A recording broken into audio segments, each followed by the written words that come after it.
Joseph Wapner, the retired Los Angeles judge who presided over the People's Court with steady force during the heyday of the reality courtroom show, died Sunday at age 97.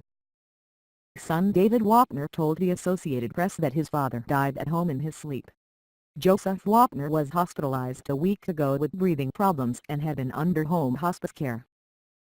The People's Court, on which Wapner decided real small claims from 1981 to 1993, was one of the granddaddies of the syndicated reality shows of today. His affable, no-nonsense approach attracted many fans, putting the People's Court in the top 5 in syndication at its peak. Before auditioning for the show, Wapner had spent more than 20 years on the bench in Los Angeles, first in municipal court and then in Superior Court. At one time he was presiding judge of the Los Angeles Superior Court, the largest court in the United States. He retired as judge in November 1979, the day after his 60th birthday. "Everything on the show is real," Wapner told the AP in a 1986 interview. "There's no script, no rehearsal, no retakes. Everything from beginning to end is like a real courtroom, and I personally consider each case as a trial. Sometimes I don't even deliberate," he added. "I just decide from the bench. It's so obvious.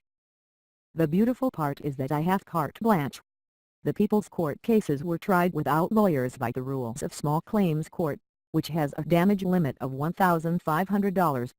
Researchers for the producer, Ralph Edwards Productions, checked claims filed in Southern California for interesting cases. The plaintiff and defendant had to agree to have the case settled on the show and sign a binding arbitration agreement. The show paid for the settlements. In some metropolitan counties, the number of small claims cases more than tripled during the 1980s. Some cited Wapner as a cause. Johnny Carson invited Wapner to come on The Tonight Show and settle a dispute between himself and David Letterman. Carson wanted to do it as a skit, but Wapner said no and conducted it like the trial. The dispute was over an old truck that Letterman kept parked by his property in Malibu.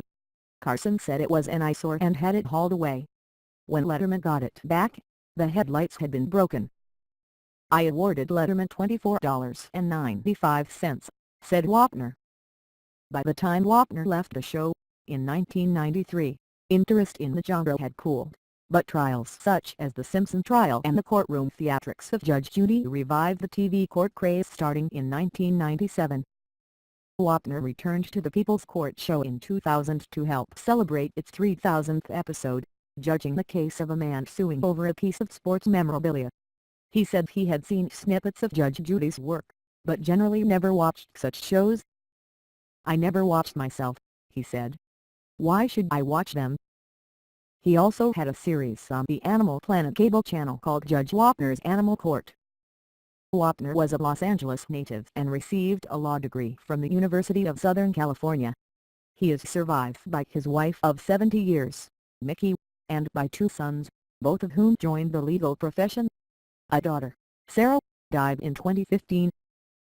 During his days as presiding Superior Court judge, Wapner was credited with innovations aimed at saving time for trial participants. The 1971 Los Angeles Times article described his steps to streamline jury selection or even dispense with juries altogether by increasing the number of cases heard solely by a judge chosen to be acceptable to both sides in the case. His courtroom was also used in 1971 in a brief test of a system to videotape trials to save on the cost of making the trial transcript.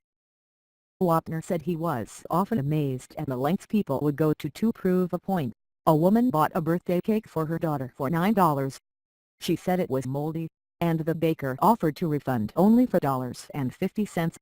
She picketed the bakery for 6 hours, then filed a claim. "I found against the baker for $9. He generally turned down guest shots on other shows, saying, 'I'm not an actor, I'm a judge.'